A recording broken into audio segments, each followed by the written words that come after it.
Hello বন্ধুরা, আবারও আমার একটা নতুন ব্লগে তোমাদের সবাইকে স্বাগত। সকাল সকাল রেডি হয়ে গেছি, আর এই ড্রেসটা নিয়ে পরে একটা শর্টসের মাধ্যমে তোমাদের বলবো এই ড্রেসটা কেন আমার কাছে একটু স্পেশাল। তো চলো, সকাল সকাল বেরিয়ে পড়েছি। আজকে সবাই মিলে যাব পুপুদের বাড়িতে। আর সকাল থেকেই শুরু হয়েছে বৃষ্টি, তাই পুপু ভাবছিল হয়তো আমরা নাও যেতে পারি, বাট বারবার বলছিল যে না মাসি আসতেই হবে। তো তাই সবাই মিলে দেখতে পাচ্ছ রেডি হয়ে বেরিয়ে যাচ্ছি। কৌশিকও যাবে, আর ওদিক থেকে মন্দিরার ছেলে যাবে, মন্দিরা বড় যাবে, তবে ও আলাদা যাবে। আর আজকের কিন্তু আমরা বাসেই যাব। তো এখন দাঁড়িয়ে আছি বাড়ির সামনে, বাস আসলে তারপর। আর এই বাড়ির সামনের এই জায়গাটা প্রচণ্ড ঘাস হয়েছিল, তাই একটু পরিষ্কার করানো হচ্ছে। আমরা দাঁড়িয়ে আছি, পর পর শুধু নূরপুরের বাস যাচ্ছে, তাই আর আমরা উঠতে পারছি না। আর শুধু ভাবছি কোন পথ। যাই হোক, বৃষ্টি আসেনি আর আমরা বাসও পেয়ে গেছি। দেখো, ফতেপুর থেকে মন্দিরার ছেলে উঠে পড়েছে। বাসে মোটামুটি সবাই সিট পেয়ে গেছিলাম, অসুবিধা হয়নি, ফাঁকা ফাঁকাই ছিল। মন্দিরা উঠেই প্রশ্ন করলো ভাইরা কোথায়, তো বললাম সামনের দিকে আছে। আর ওর সিট পেয়ে গেছিলো, বসে গেছিলো। তো যাই হোক, আমরা ডায়মন্ডে ঢুকে গেছি আর হাঁটতে শুরু করেছি। বৃষ্টি সকাল থেকে হলেও বাট আমাদের কিন্তু কোনোভাবে বৃষ্টি বিরক্ত করেনি। তো এখন আমরা টোটো খুঁজছি, আর রিমোর বাবা যাবে হচ্ছে মিষ্টি নিতে। মন্দিরার বড় এসে গেছে, মন্দিরার বড়ের স্কুটিতে করে রিমোর বাবা চলে যাবে মিষ্টি নিতে। আর আমরা একটা প্রথমে টোটো খুঁজছিলাম, বাট তারপরে টোটো না পেয়ে আমরা হেঁটে যাবো বলে ভেবেছিলাম, তবে মাঝ রাস্তায় গিয়ে আমরা আবার টোটো পেয়েছিলাম। তো রাস্তা পার হওয়াটা সব থেকে বড় একটা ব্যাপার। তো এটা হচ্ছে আমার জামাইবাবুর দোকান, মানে পুপুর বাবার দোকান। আর এখানে মিমো সবাই আটকে যায়। রিমো এখন বড় হয়ে গেছে বলে ওর এখন এইসব দিকে লক্ষ্য নেই, বাট মিমোর লক্ষ্য, কারণ ওদের দোকানে সব গাড়ি, মানে বাচ্চাদের সব খেলনার জিনিসপত্র, তো তাই ওই দোকান থেকে ওদেরকে নিয়ে যাওয়াটা একটু চাপের। তো আজকের আবার মন্দিরার ছেলেও রয়েছে, তো জামাইবাবু এখানে অনেক কিছু বলে দিচ্ছে কিভাবে যেতে হবে। কারণ আমি এতবার গেছি ঠিক কথা, বাট তাও আমি লোকেশনটা ঠিক করে বুঝতে পারি না, সেটাই এখানে জামাইবাবু বলে দিচ্ছিল আর কৌশিক বুঝে নিচ্ছিল। তারপরে আমরা আবার হাঁটতে শুরু করলাম। তো কিছুক্ষণ হাঁটা লাগানোর পরেই আমরা পেয়ে গেলাম টোটো। তো টোটোতে উঠে পড়েছি, দেখতেই পাচ্ছ। আর টোটো কোন রাস্তা দিয়ে ঘুরিয়ে ঘুরিয়ে নিয়ে যাচ্ছে বুঝতে পারছি না। তো কৌশিক অনেকবার এসছে, ওদের বাড়ির পাশেই একটা কালী পুজো হয়, তো সেখানে কৌশিক অনেকবার ভাড়াই এসছে, তাই ও রাস্তাটা জানে। ও বলছে হ্যাঁ, টোটোওয়ালা ঠিকই নিয়ে যাচ্ছে। ভিডিও কিন্তু নেওয়া হচ্ছে, তোরা ঝগড়া করছিস সব জায়গায়। তুই একা তোর মা নিয়ে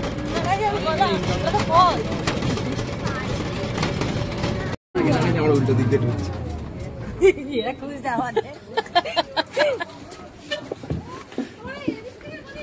কে জানে? হ্যাঁ, এই ভিডিওটাই সামনে দেবো। আমার ঘরে ঢুকে বলছে 12টায় আসবো। Follow me, follow me. না, একটু অন্ধকার আছে। কোথায় থেকে ঢুকবো? এই তো ও চলো।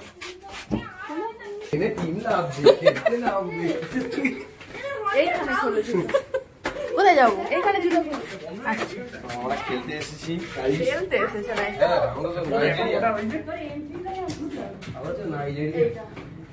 এটা তো এইটা। ও, আমার মানে মান সম্মান চলে যাওয়ার পর দিদির বাড়ি আমি ওর কাছ থেকে জেনে ঢুকছি। ও বাবা, আমরা সব অ্যাংলো। এই দেখো, দোকান দেবো বলে স্যাম্পল নিয়ে এলাম, খারাপ তাহলে এলাম। তো তুই ভালো আছিস? তোর পা কিরম আছে? ওই তো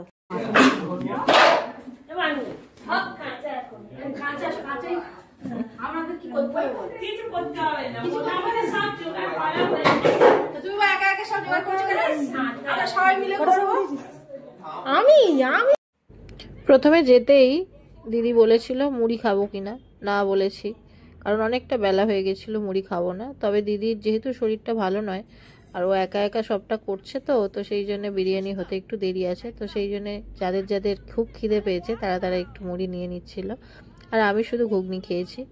আর এখানে দেখতে পাচ্ছ পুপু আর কেয়া দুজনে মিলে আমাদের সব দেয়াদিগুলো করছে, আর আমি শুধু ঘুগনিটা বসে বসে খাচ্ছি। আর এখানে আমি একটুখানি ড্রেসটা চেঞ্জও করে নিয়েছি। ঘুগনি খাওয়ার পরে মিষ্টি দিয়ে গেছিলো, আর মিষ্টিগুলো দেখতেই পাচ্ছ বেশ ভালো ছিল, আর আমি মিষ্টি খেতে তো ভালোবাসি, তো একটা তুলে নিলাম। বাবা ভাজে সেই জন্য বাবা বিখ্যাত। এখানে এখন সবাই একবার দেখিয়ে দে, রান্নাঘরে সবাই গোলতাল শুরু করেছে। কত বড় রান্নাঘর আমার। ঘরে এসে চলছে, সেখানে কেউ নেই। সবাই রান্না করবে বলে এখানে দাঁড়িয়েছে। তুইও রান্না করবি? এক চামচ দি। তুইও রান্না করবি? কতটা দিয়েছ একটু দেখি। ওই এক চামচ। ছেলে কাটা ছিল। না না, রান্না সেইভাবে কিছু করিনি, দিদি চিকেনটাকে কষাচ্ছিল, আমি গিয়ে জাস্ট একটু নেড়ে দিলাম। আর তারপরে এখন সবাই মিলে দেখো বসে বসে গল্প হচ্ছে। এই রকম আমরা যখনই সবাই এক জায়গায় হই, এই রকম গোল টেবিল একটা বৈঠক চলতে থাকে, তো সেটাই এখন চলছে। আচ্ছা শোনো এক মিনিট, আমরা থ্রেডিং রোল দিয়ে সাধারণত থ্রেডিং করি, তোমরা সবাই জানো। আমাদের এই ম্যাডাম বলছে নর্মাল সুতো দিয়ে নাকি ও থ্রেডিং করে দেবে। আচ্ছা দেখা যাক, করো। সবাই মিলে পিটবো, দেখবো তুমি তোলো। একটা বিয়ে মতো হলে ভালো মতো, যদি না তুলতে পারো গো তারপর দেখা। যদি আমার কেটে গেছে রে, কাটবে না, তুলতে পারে, খাওয়া বন্ধ হয়ে যাবে। না মার আর খাওয়া টেনে দাও। আচ্ছা টানা ঠিক আছে নাও, থ্রেডিং টেনে ধরবে না, দেখি। বাহ, যা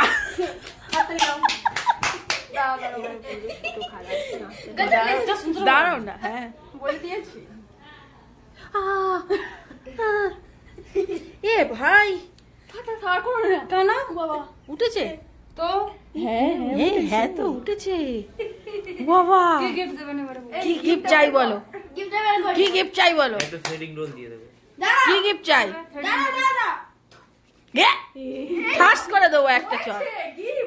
ও পেরেছে, এবার ওর দাও এক ঘা, ওর এক ঘা দাও। সত্যি সত্যি কি করে করলো? বিস্কুট। আমি বিস্কুট খাই না, অনেকটা চেষ্টা করি, হয়নি। দেখ তো, আরে একটা ক্লায়েন্ট ওই শুধুমাত্র এই হ্যাঁ তো, আরে শুধুমাত্র জোর করে আমাকে বলেনি যেতে, বলছে জানি সব আনবে। আমি ঠিক আছে, আমার কাছে নেই, বলি এই শুধুতেই করে দাও। হ্যাঁ হয়েছে হয়েছে, এই দেখ নে এখানে তোল, এইটাই তুলবি, অন্য দিকে আমি না মারবো। মানে ওইটাই তুলতে হবে, যদি না আটে তোমার মারা হবে। তাহলে দেখো এটা আমি তোমার থেকে শিখলাম। আপনি শিখে কি করবেন? আমি শিখে কিছু করবো না, বলবো লোককে। সেটা ছিঁড়ে যাচ্ছে পাতলা। বাবা আমার বাড়িয়েছে কে রান্না করছে দেখো, এমন ডিম ভাজা না কেউ ভাজবে যাতে না কেউ খেতে পারে।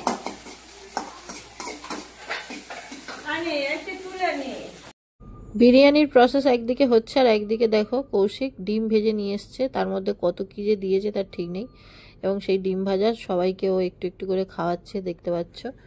সত্যি সত্যি ডিম ভাজাটা খুব সুন্দর হয়েছিল, মানে ও বলেছিল এমন নাকি ভেজেছে যেটা কেউ খেতে পারবে না, বাট কেউ ওটাকে ছাড়েনি, সবাই সেই ডিম ভাজা একটু একটু করে খেয়েছে। আর এখানে দেখো এখন সব কিছু বিরিয়ানির প্রিপারেশন রেডি, এবারে দমে বসানো হবে। তো দিদিকে হেল্প করছে কৌশিক। হ্যাঁ হ্যাঁ হ্যাঁ, হাড়া হাড়া নবদ্বীপ সে অনেক দূর, সে তো গেলাম না আগের বারে। রহস্য করছি, আমাদের রহস্য করতে সবাই।